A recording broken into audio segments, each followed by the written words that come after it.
Last video में हमने alkene को डिस्कस किया था, जिसके अंदर हमने एल्केन का एनसीईआरटी लाइन बाय लाइन जो है स्टडी किया था और हमने ये देखा था कि किन किन लाइन से सवाल पूछे गए हैं और किन किन लाइन से सवाल पूछे जा सकते हैं। सो इसी सीरीज को कंटिन्यू करते हैं हम लोग, जिसमें हम हाइड्रोकार्बन का सेकंड पार्ट जो है वो डिस्कस करने वाले हैं, जिसके अंदर हम लोग डिस्कस करेंगे एल्कीन्स को। एल्कीन्स आपको पता है बेसिकली इनको क्या कहा जाता है। Alkenes are also known as olefins, NCERT में लिखा हुआ है। इनको ऑलिफीन्स क्या कहा जाता है, उसका कारण क्या है? Oil farming tendency. तो ध्यान रखें, ये एक असोसिएशन रीजन पूछा जा सकता है, इवन ये स्टेटमेंट वाइज भी पूछा जा सकता है।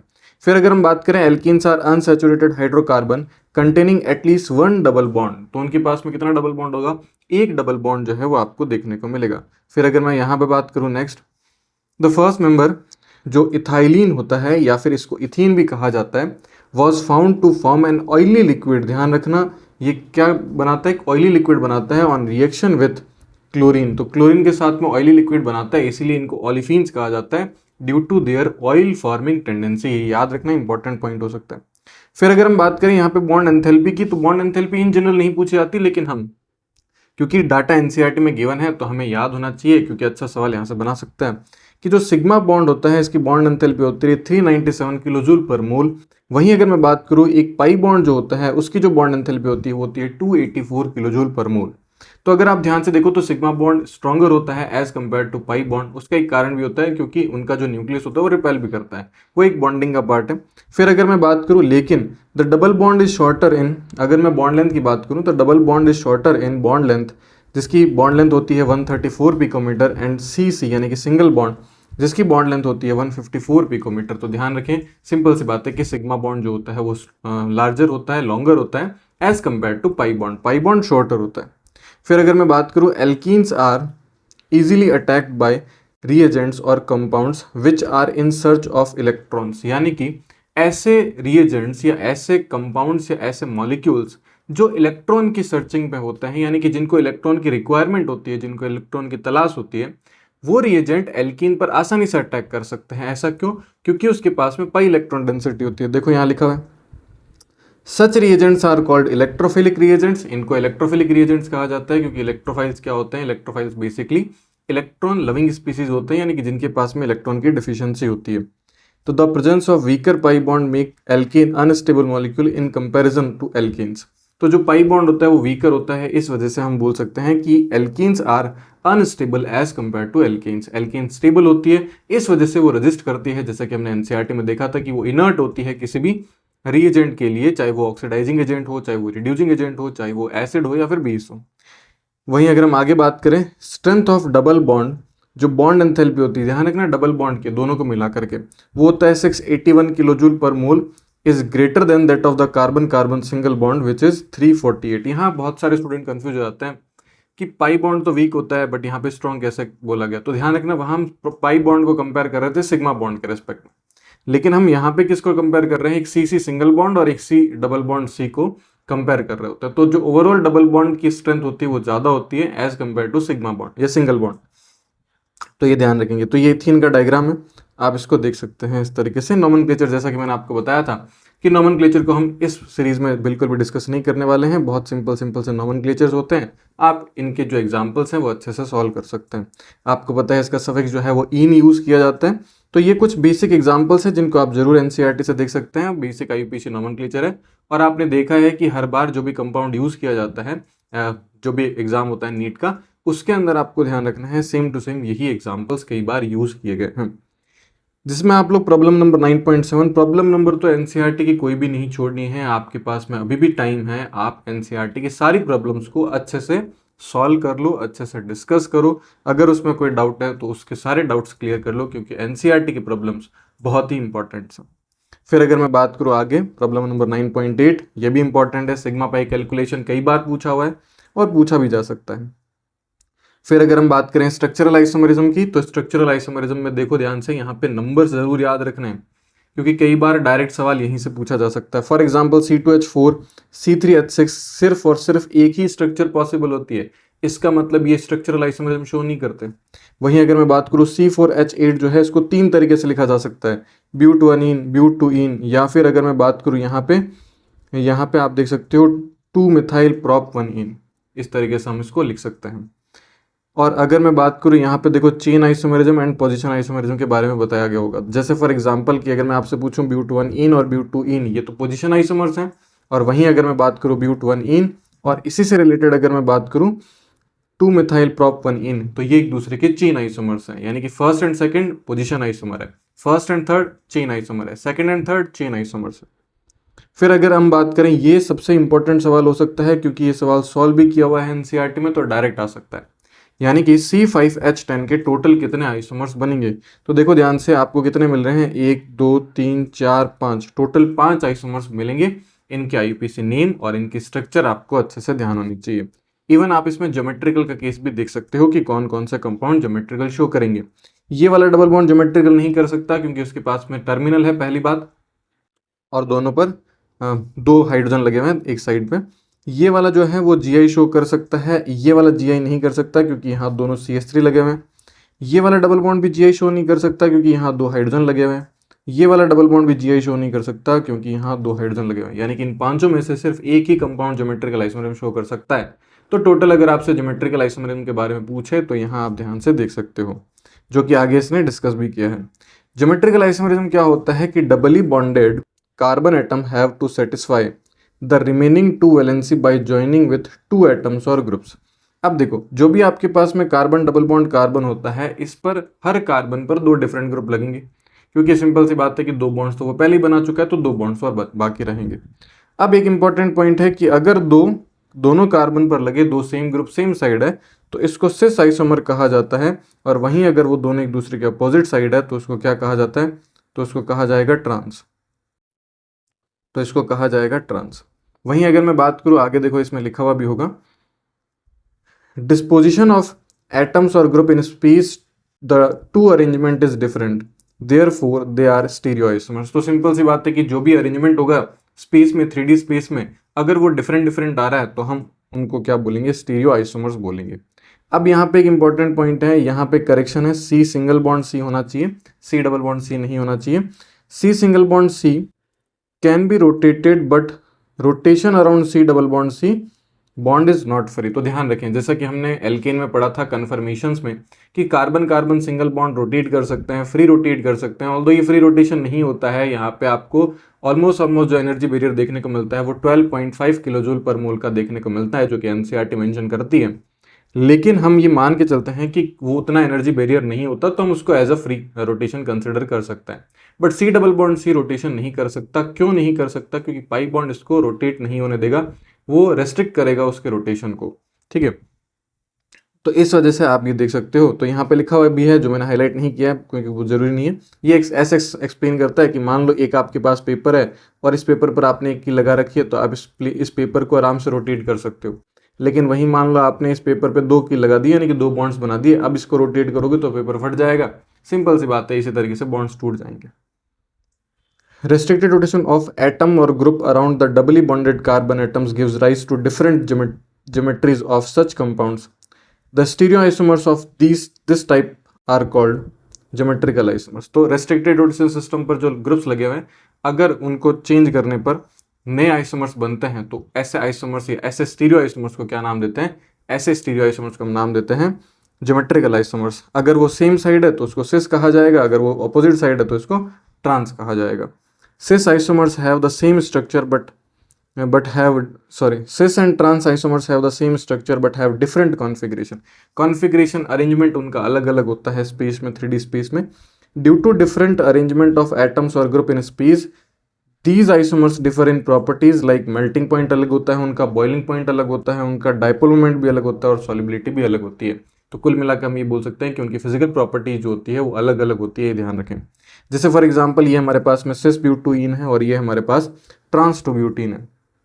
इसका बॉइलिंग पॉइंट देखो 277 केल्विन है, इसका 274 केल्विन है। तो सिंपल सी बात है कि इसका बॉइलिंग पॉइंट ज़्यादा, जिसका डाइपोल मोमेंट ज़्यादा होगा, क्योंकि सिस का डाइपोल मोमेंट ज़्यादा होता है एज कम्पेयर टू, क्योंकि देखो यहाँ पे डाइपोल की डायरेक्शन ये होगी तो नेट रिजल्टेंट आपको नीचे की तरफ दिखेगा, जबकि यहाँ पे डाइपोल की डायरेक्शन एक दूसरे के जस्ट अपोजिट होगी। ठीक है, इसीलिए आप ध्यान रखेंगे ट्रांस का डाइपोल मोमेंट कम होता है एज कम्पेयर टू सिस। लेकिन ये आपको रटना नहीं है।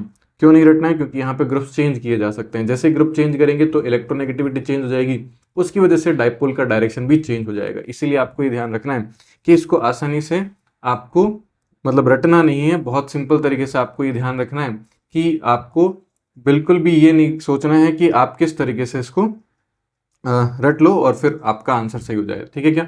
तो एक इंपॉर्टेंट पॉइंट ये भी है। फिर अगर मैं बात करूँ यहाँ पर डायपोल मोमेंट, जो कि हमने पहले ही डिस्कस कर लिया है कि डायपोल मोमेंट देखो ध्यान से, डायपोल मोमेंट से इसका ज़्यादा होता है, ट्रांस का डायपोल मोमेंट 0 होता है ऑलमोस्ट, क्योंकि वो एक दूसरे के अपोजिट होता है। तो एक तो पॉइंट ये आपको याद रखना है। फिर एक सबसे इंपॉर्टेंट क्वेश्चन प्रॉब्लम नंबर 9.10, जो कि आपको अच्छे से ध्यान रखना है। यहाँ अगर आप ध्यान से देखोगे तो आपको दो कंपाउंड्स दिए गए हैं और आपसे पूछा गया है कि इनके सिस ट्रांस आइसोमर्स क्या होंगे और इनको किस तरीके से लिखा जा सकता है। फिर अगर हम बात करें प्रॉब्लम नंबर 9.1 की, तो 9.1 में भी आपको कुछ कंपाउंड्स दिए गए हैं जिसमें आपको सिस और ट्रांस के बारे में पूछा हुआ है। तो इसीलिए मैंने आपको बोला था कि प्रॉब्लम ज़रूर सॉल्व करके जाना है। फिर अगर मैं बात करूं मेथड ऑफ प्रिपरेशन की, किस तरीके से हम एल्कीन का फॉर्मेशन कर सकते हैं, तो फर्स्ट मेथड ऑफ प्रिपरेशन हमारे पास में आता है एल्काइन से। हम एल्काइन से क्या कर सकते हैं, सेम वो जो हमने किया था पहले, जिसमें हम क्या कर सकते हैं, alkynes on partial reduction with calculated amount of dihydrogen in presence of palladised charcoal partially deactivated with poisons like sulfur compound और क्यूनोलिन गिव एल्कीन। तो अगर आप यहाँ पे क्या करते हो, एल्काइन जो है, एल्काइन पर H2PD डालते हो या फिर आपने H2 को गैस को पास किया है इन प्रेजेंस ऑफ निकल पैलेडियम प्लेटिनम, तो ये तो डायरेक्ट एल्कीन बनाएगा। लेकिन आपको एल्कीन बनाना है तो इसको क्या करना पड़ेगा, उसको रोकना पड़ेगा, इसको पॉइजन करना पड़ेगा। उसके लिए आप क्या यूज़ करते हो, लिंडलार कैटलिस्ट यूज़ करते हो, जो कि आपके पास में क्या होता है, H2PDBSO4 या फिर H2PDC लिख सकते हो, या फिर आप कोई भी सल्फर का कंपाउंड यूज़ कर सकते हो, या फिर आप क्यूनोलिन भी यूज़ कर सकते हो, जो कि यहाँ पे लिखा हुआ है। तो देखो एक इंपॉर्टेंट पॉइंट ये है कि अगर आपको एल्काइन से सिस एल्कीन बनाना है तो उसके लिए आपको ध्यान रखना है, आपको लिंडलार कैटलिस्ट यूज़ करना है, H2PDBSO4 या H2PDC यूज़ कर सकते हो। लेकिन अगर आपको एल्काइन से ट्रांस एल्कीन बनाना है तो उसके लिए आप सोडियम और लिक्विड अमोनिया को यूज़ करोगे, और इसको बोलते हैं बर्च रिडक्शन। क्या बोलते हैं इसको, बर्च रिडक्शन। तो ध्यान रखें, बर्च रिडक्शन जो है वो आपको ट्रांस एल्कीन बना करके देगा, जबकि H2PDBSO4 या H2PDC जो होगा वो आपको सिस एल्कीन बना करके देगा। इसी तरीके से हमारे पास में कुछ और एग्जांपल्स हैं। फिर हमसे सवाल पूछा गया है, विल प्रोपीन थस ऑप्टीन शो ज्योमेट्रिकल आइसोमेरिज्म। तो क्या प्रोपीन ज्योमेट्रिकल आइसोमेरिज्म शो करेगा, तो बिल्कुल भी नहीं करेगा, क्योंकि जो प्रोपीन है यहाँ पे आप देख सकते हो, इसके पास में 2 हाइड्रोजन है और 2 हाइड्रोजन है, तो हम यहाँ पे कुछ भी इंटरचेंज करेंगे तो कोई भी नया आइसोमर क्रिएट नहीं होगा। इसीलिए हम ये बोल सकते हैं कि यहाँ पे कोई भी ज्योमेट्रिकल आइसोमेरिज्म शो नहीं होगा। फिर अगर मैं बात करूँ नेक्स्ट क्वेश्चन, नेक्स्ट टॉपिक की, जो हमारे पास में है फ्रॉम एल्काइल हैलाइड, यानी मेथड ऑफ प्रिपरेशन जो कि हमारे पास में होगा, हम एल्काइल हैलाइड से भी एल्कीन का फॉर्मेशन कर सकते हैं। और अगर मैं बात करूँ तो ये एक टाइप ऑफ बीटा एलिमिनेशन हो रिएक्शन होती है, जैसे कि आप देख सकते हैं, जिसको हम बोलते हैं डिहाइड्रोहेलोजिनेशन, यानी कि एक कंपाउंड से हाइड्रोजन और उसी कंपाउंड से हेलोजन जो है वो एलिमिनेट हो जाता है, इसको बोलते हैं एलिमिनेशन रिएक्शन। और ये टाइप ऑफ बीटा एलिमिनेशन है, क्योंकि हाइड्रोजन बीटा कार्बन से एलिमिनेट होता है। इसमें आप देख सकते हो ये बीटा हाइड्रोजन और ये हेलोजन जो है ये एलिमिनेट होंगे, और यहाँ पे किसका फॉर्मेशन करेंगे, डबल बॉन्ड का फॉर्मेशन करेंगे। इसके लिए आपको बेस की रिक्वायरमेंट होती है, तो अल्कोहलिक KOH जो है वो यूज़ किया जाता है और स्लाइटली इसको हीट किया जाता है। फिर अगर मैं बात करूँ ऑर्डर ऑफ रिएक्टिविटी की, तो आयोडीन सबसे अच्छा रिएक्शन शो करता है, क्योंकि आयोडीन एक अच्छा लिविंग ग्रुप होगा। फिर ब्रोमीन, फिर क्लोरीन। और अगर मैं बात करूँ फ्लोरीन की, तो फ्लोरीन उतना अच्छे से रिएक्शन नहीं करता है, या फिर इसको यूज़ भी नहीं किया जाता। एंड अगर मैं बात करूँ एल्काइल हैलाइड के टाइप की, तो टर्सरी, फिर सेकेंडरी एंड फिर प्राइमरी, यानी कि सबसे अच्छा कौन करेगा, टर्सरी सबसे अच्छा करेगा, क्योंकि वो सबसे ज़्यादा स्टेबल एल्कीन का फॉर्मेशन कर रहा होगा। ठीक है, सेकेंडरी उससे कम और प्राइमरी उससे कम, क्योंकि प्राइमरी बहुत हाईली अनस्टेबल बोल सकते हैं, या बहुत लो स्टेबल एल्कीन का फॉर्मेशन करेगा। फिर सेकंड आता है हमारे पास में third number from vicinal dihalide. Vicinal dihalide से क्या कर सकते हो आप, उसका dihalides in which 2 halogen atoms are attached to 2 adjacent carbon known as vicinal dihalides. यानी कि अगर 2 एडजेसेंट कार्बन पर 2 हेलोजन लगे हो तो उसको क्या बोला जाएगा, उनको बोला जाएगा विसिनल डाइहैलाइड। अब अगर आप vicinal dihalide on treatment with zinc metal lose a molecule of ZnX2, यानी कि इसकी रिएक्शन जिंक के साथ कराते हो, तो यहाँ पे क्या बनता है, ZnBr बन जाएगा या फिर ZnX2 बन जाएगा। ठीक है। This reaction is known as dehalogenation reaction. तो एक तो होती है डी हाइड्रोहेलोजनेशन जिसमें एक हेलोजन और एक हाइड्रोजन निकलता है, बीटा से हाइड्रोजन निकलता है और अल्फा से हेलोजन निकलता है। वहीं अगर हम बात करें कि डी हेलोजनेशन का मतलब क्या होता है, दोनों के दोनों हेलोजन निकल जाते हैं। रिएक्शन आपको जिंक मेटल के साथ करवानी होती है, तो एलिमिनेट क्या होता है, ZnBr2 या ZnX2 बेसिकली एलिमिनेट होता है। फिर आता है हमारे पास में next 4th number, from alcohol by acidic dehydration. हम एल्कोहल से भी बना सकते हैं एसिडिक डिहाइड्रेशन करके, यानी कि आपको क्या करना है, एल्कोहल से वाटर एलिमिनेट करना है। Alcohols on heating with concentrated sulphuric acid form alkenes with the elimination of one water molecule. ठीक है, इसको क्या बोला जाता है, एसिडिक डिहाइड्रेशन ऑफ एल्कोहल बोला जाता है।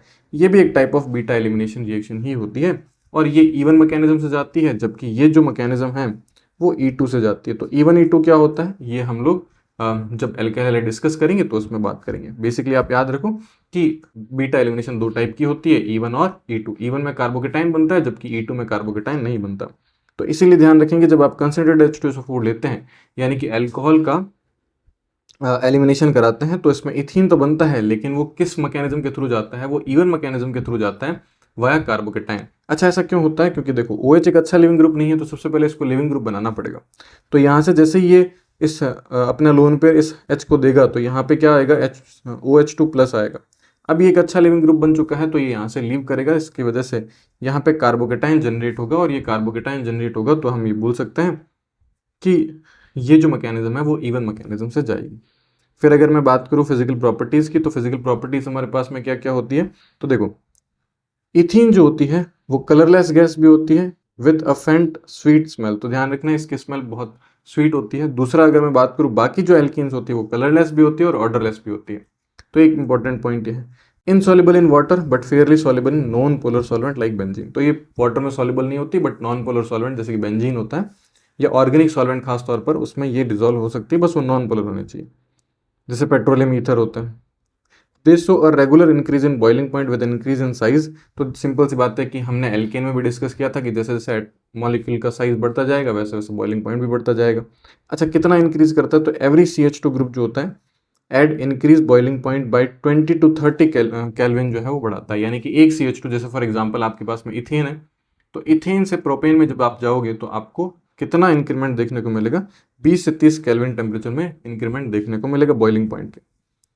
Straight chain alkenes have higher boiling point than isomeric branch chain compounds. ठीक है, तो स्ट्रेट चेन जो एल्कीन्स होती है वो उनका बॉइलिंग पॉइंट ज़्यादा होता है क्योंकि सिंपल सी बात है कॉन्टैक्ट एरिया ज़्यादा होता है। जो ब्रांच होती है वो क्योंकि स्फेरिकल हो जाती है और स्फेरिकल होने की वजह से उनका जो हम बोल सकते हैं कि सरफेस एरिया होता है वो कम हो जाता है और सरफेस एरिया कम होने की वजह से उनका इतना अच्छा स्ट्रॉन्ग अट्रैक्शन नहीं होता और इस वजह से वो आसानी से टूट जाता है। फिर अगर मैं बात करूँ केमिकल प्रॉपर्टीज़ की, तो alkenes are the rich source of loosely held pi electrons due to which they show addition reaction in which the electrophile add on to the carbon carbon double bond to form the addition product. तो देखो alkenes के पास में loosely packed pi electron density होती है जिसकी वजह से इस पर इलेक्ट्रोफाइल आकर के अटैच हो सकते हैं, तो ये एक टाइप ऑफ एडिशन रिएक्शन को शो करते हैं। फिर अगर हम बात करें कि some reagents also add by free radical mechanism, कुछ रिएजेंट जो होते हैं वो फ्री रेडिकल मैकेनिज्म से भी ऐड हो जाते हैं। Alkene also undergo free radical substitution reaction, तो एल्कीन फ्री रेडिकल सब्स्टिट्यूशन भी शो करती है। Oxidation and ozonolysis reaction also quite prominent in alkenes, यानी कि एल्कीन का ऑक्सीडेशन भी हो सकता है और ओजोलिसिस भी हो सकता है, आसानी से हो सकता है। अब अगर मैं बात करूँ फर्स्ट एडिशन ऑफ डाईहाइड्रोजन, तो एडिशन ऑफ डाईहाइड्रोजन हम एल्केन में देख चुके हैं। एल्कीन पर H2 का एडिशन करेंगे तो एल्केन बनेगा। फिर अगर मैं बात करूँ addition of halogen, addition of halogen में क्या होता है कि ब्रोमीन और chlorine add up to alkene to form vicinal dihalide. However iodine does not show addition reaction, ध्यान रखना I2 एडिशन रिएक्शन शो नहीं करता किसके साथ, एल्कीन के साथ, इन नॉर्मल कंडीशन। फिर यहाँ से एक इंपॉर्टेंट पॉइंट बनता है जो कि पूछा भी गया है नीट एग्जाम में, ध्यान रखना।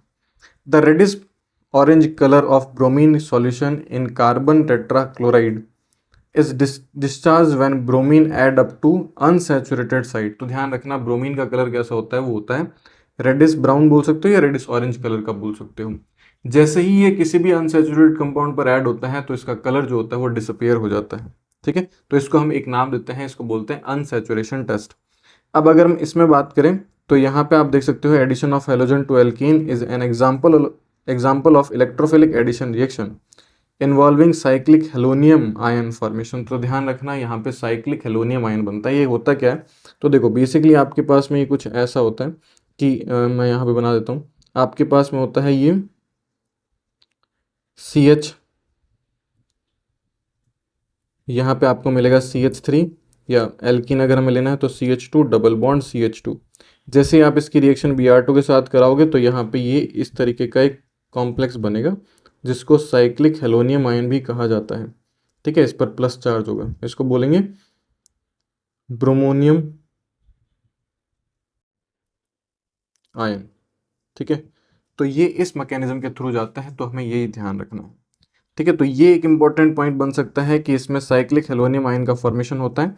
इथीन की रिएक्शन Br2CCl4 के साथ कराओगे तो विसिनल डाइब्रोमाइड बनेगा। ठीक है, इस तरीके से आप देख सकते हो। फिर आप एडिशन ऑफ हाइड्रोजन हैलाइड भी कर सकते हो, यानी कि HX का एडिशन कर सकते हो। वो मैकेनिज्म जो होगी वो कार्बोकेटाइन के मैकेनिज्म के थ्रू जाएगी। तो एडिशन ऑफ हाइड्रोजन हैलाइड जो होते हैं, hydrogen halides HCl, HBr, HI add up to alkenes to form alkyl halide. The order of reactivity of the hydrogen halide is HI। सबसे ज़्यादा आसानी से HI अटैक कर सकता है क्योंकि स्ट्रॉन्ग एसिड होता है, फिर HBr और फिर HCl। HF क्यों नहीं करता, क्योंकि बहुत वीक एसिड होता है।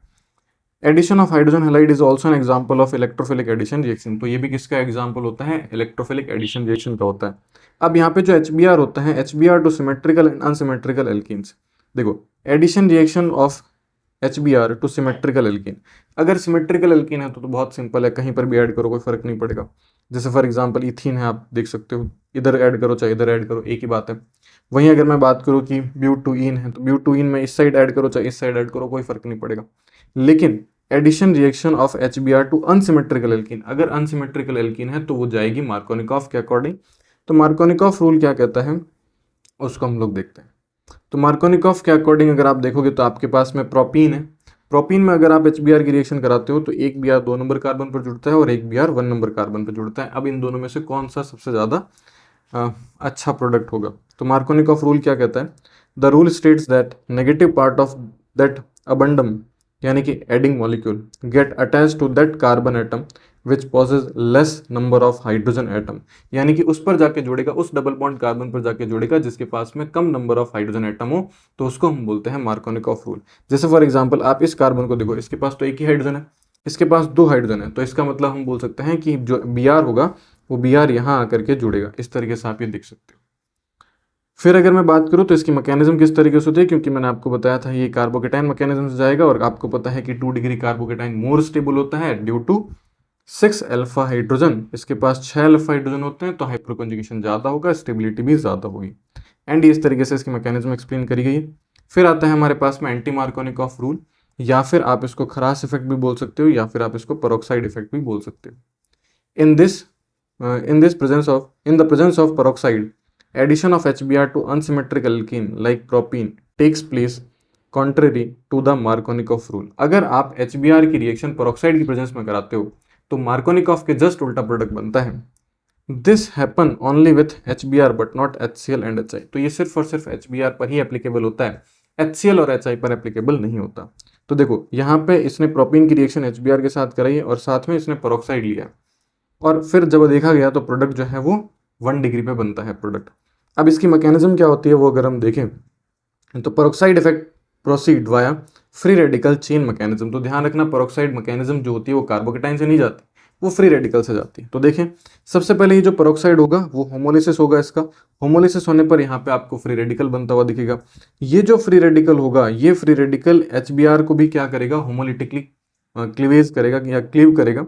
तो आप देख सकते हो यहाँ पे NCERT ने फिर से करेक्शन कर दिया है, C6H3 नहीं होगा, C6H5 होगा। तो यहाँ पे आप देख सकते हो एक Br फ्री रेडिकल जनरेट हुआ। अब पहला ही Br फ्री रेडिकल जाकर अटैक करेगा, और जब ये जाएगा तो यहाँ पे डबल बॉन्ड पर भी होमोलिसिस करेगा, तो एक नया फ्री रेडिकल जनरेट करेगा, और वो फ्री रेडिकल जो ज़्यादा स्टेबल होगा वो ही आपको देखने को मिलेगा।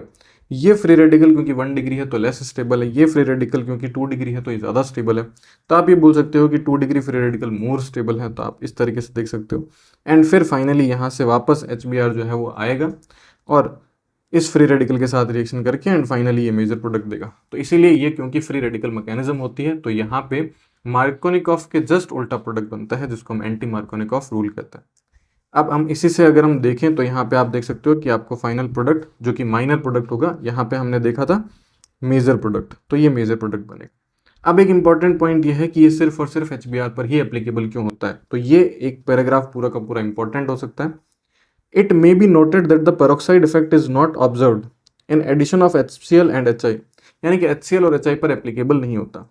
This may be due to the fact that the HCl bond being stronger, क्योंकि HCl बॉन्ड स्ट्रॉन्ग होता है, जिसकी बॉन्ड एंथैल्पी भी 430.5 किलो जूल पर मोल होती है, देन HBr बॉन्ड जिसकी bond enthalpy 363.7 kilo joule per mole है, is not cleaved by the free radical. तो HCl का बॉन्ड आसानी से फ्री रेडिकली टूटता नहीं है।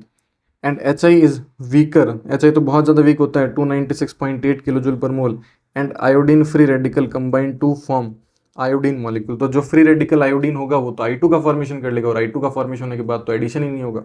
इसीलिए ना तो HCl पर लगता है, ना ही HBr पर, सॉरी ना ही HI पर लगता है, सिर्फ और सिर्फ HBr पर लगता है। तो ये पैराग्राफ बहुत इंपॉर्टेंट हो सकता है, यहाँ से एक अससन रीजन सवाल बनाया जा सकता है, स्टेटमेंट बाय वाइज सवाल बनाया जा सकता है, या फिर एक बहुत लेंदी सवाल बनाया जा सकता है जिसमें आपको प्रॉपर थ्योरी दे रखी हो और फिर उससे कुछ आपको स्टेटमेंट दे रखे हो, ठीक है। एंड यहाँ पे अगर आप देखोगे तो आपको दो कंपाउंड्स दिए गए हैं, एक कंपाउंड दिया गया है और इसकी दो तरीके से रिएक्शन करानी है, एब्सेंस ऑफ पेरोक्साइड और इन प्रेजेंस ऑफ पेरोक्साइड। फिर अगर हम बात करें एडिशन ऑफ सल्फ्यूरिक एसिड, तो सल्फ्यूरिक एसिड का एडिशन आप कर सकते हो। Cold concentrated sulphuric acid add up to alkene in accordance with Markovnikov rule to form aryl hydrogen sulfate by the electrophilic addition reaction, ठीक है। तो ये क्या होता है देखें ध्यान से, तो सिंपल सी बात है, यहाँ पे क्या आकर के जुड़ेगा, तो OSO2 OH जो है वो आकर के जुड़ जाता है। फिर अगर हम बात करें addition of water, addition of water जो होता है वो क्या होता है, in the presence of a few drop of concentrated sulphuric acid alkene react with water form alcohol. तो यहाँ पे क्या होता है कि एल्कीन पर अगर आप H2 का एडिशन करते हो और उसमें कुछ अमाउंट ऑफ H+ जो है वो ऐड कर देते हो, तो आपको ये ध्यान रखना है कि यहाँ पे क्या बनेगा, यहाँ पे एल्कोहल का फॉर्मेशन होगा, और वो भी मार्कोनिकॉफ रूल के अकॉर्डिंग। फिर अगर मैं 6 की बात करूँ तो यहाँ पे क्या होगा, ऑक्सीडेशन, और ऑक्सीडेशन जो होगा वो क्या होगा, तो alkene on reaction with cold dilute aqueous solution of potassium permanganate, जिसको हम बेयर रिएजेंट भी बोलते हैं। तो ध्यान रखना, ये बहुत बार पूछा जाता है कि बेयर्स रिएजेंट क्या होता है। बेयर्स रिएजेंट होता है कोल्ड डाइल्यूटेड एल्कलाइन KMnO4, जिसको कहा जा सकता है। ये decolourisation of KMnO4 solution is used to test for unsaturation test. तो ये तो एक टाइप ऑफ अनसैचुरेशन टेस्ट होता है। KMnO4 का आपको पता है कि डार्क पिंक या फिर पर्पल कलर होता है, जो डिसअपेयर हो जाता है जैसे ही ये किसके साथ रिएक्शन करता है, ये किसी अनसैचुरेटेड कंपाउंड के साथ में रिएक्शन करता है। तो ये ऑक्सीडेशन करके आप देख सकते हो यहाँ पे किसका फॉर्मेशन करेगा, विसिनल डायोल का फॉर्मेशन करेगा, जिसको आप बोल सकते हो बेसिकली ग्लाइकॉल। क्या बोल सकते हो, तो आप इसको ग्लाइकॉल भी बोल सकते हो, ठीक है। तो इस तरीके से आपके पास में प्रोपीन भी है, और प्रोपीन की रिएक्शन अगर आप बेयर्स रिएजेंट के साथ कराओगे तो भी आपको ग्लाइकॉल का फॉर्मेशन होते हुए दिखेगा। एसिडिक पोटेशियम परमैंगनेट और acidic potassium dichromate oxidise alkenes to next ketone and और acids depends upon the nature of the alkenes and experimental condition. यहाँ हमारे पास में एल्कीन है, इसकी रिएक्शन हम अगर हम KMnO4 के साथ कराते हैं इन एसिडिक मीडियम, तो आप देख सकते हो कि यहाँ पे ऑक्सीडेशन होगा और यहाँ पे कीटोन का फॉर्मेशन होगा, ठीक है। फिर अगर मैं बात करूँ तो साथ में CO2 गैस भी रिलीज होती है। लेकिन अगर हम बात करें इस एल्कीन की, अगर हम KMnO4 H+ के साथ रिएक्शन कराएंगे तो यहाँ पे इथेनोइक एसिड का फॉर्मेशन होगा। उसका कारण है क्योंकि यहाँ पे जब आप इसका ऑक्सीडेशन करोगे तो पहले एल्डिहाइड का फॉर्मेशन होगा, और एल्डिहाइड फर्दर ऑक्सीडाइज होकर इथेनोइक एसिड यानी कि कार्बोक्सिलिक एसिड का फॉर्मेशन करेगा। तो कीटोन का फर्दर ऑक्सीडेशन KMnO4 नहीं कर सकता, इसलिए आपको ये ध्यान रखना है। फिर हमारे पास में एक और इंपॉर्टेंट रिएक्शन आ जाती है जो कि है ओजोनलिसिस। ओजोनलिसिस में क्या होता है, अगर हम देखें, ozonolysis of alkenes involve the addition of ozone molecule to alkene from ओजोनोइड।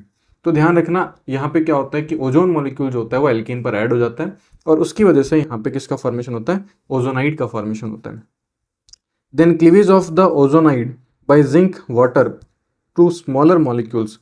This reaction is highly useful in detecting the position of the double bond in alkene और unsaturated compound। तो alkene जो होती है उसमें डबल बॉन्ड जो होती है उसकी पोजीशन का आइडेंटिफाई करने के लिए ओजोनलिसिस एक अच्छा मेथड होता है। इवन अगर आपको याद हो कि जब केकुले ने बेंजीन के स्ट्रक्चर को प्रिडिक्ट किया था तो उसमें भी उसने ओजोनलिसिस को यूज किया था, ठीक है, जिससे कि वो पता कर पाए कि कहाँ डबल बॉन्ड होगा या कौन से प्रोडक्ट आएंगे। तो ये आपके पास में प्रोपीन है, इसका अगर आप O3 के साथ रिएक्शन कराओगे तो इस तरीके से ओजोनाइड बनेगा, और फिर ओजोनाइड को इस तरीके से अगर आप क्लीव कर दोगे तो यहाँ आपको इथेनॉल और मिथेनॉल का फॉर्मेशन होता हुआ दिखेगा। सिंपल सी बात है, सेम इसमें भी आपको यहाँ से इस तरीके से बॉन्ड को तोड़ना है। तो आप देख सकते हो यहाँ पे एक तो एसीटोन का फॉर्मेशन होता हुआ दिखेगा और एक फॉर्मल्डिहाइड का फॉर्मेशन होता हुआ दिखेगा। नेक्स्ट हम बात करते हैं पॉलीमराइजेशन के बारे में। तो पॉलीमराइजेशन क्या होता है, अगर हम देखें तो बहुत सिंपल है कि जब एक ही टाइप के मॉलिक्यूल्स बार बार रिपीट हो जाते हैं, इवन दो टाइप के मॉलिक्यूल्स भी रिपीट हो सकते हैं, लेकिन अगर हम यहाँ बात करें तो हमारे पास में देखो इथीन मॉलिक्यूल है। अगर इथीन को हाई टेम्परेचर प्रेशर या कैटलिस्ट के प्रेजेंस में रखा जाए तो ये अपने ही मॉलिक्यूल के साथ में कनेक्ट होकर के और पॉलीथीन का फॉर्मेशन करती है। इसी तरीके से आप देख सकते हो प्रोपीन जो होता है वो भी अपने ही मॉलिक्यूल के साथ में कनेक्ट होकर के पॉलीप्रोपीन का फॉर्मेशन करता है।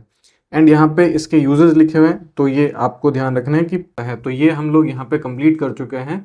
हमारा एल्कीन दो पार्ट हमने कंप्लीट कर लिया है। नेक्स्ट जो एल्काइन है इसको हम लोग पढ़ेंगे नेक्स्ट वीडियो के अंदर।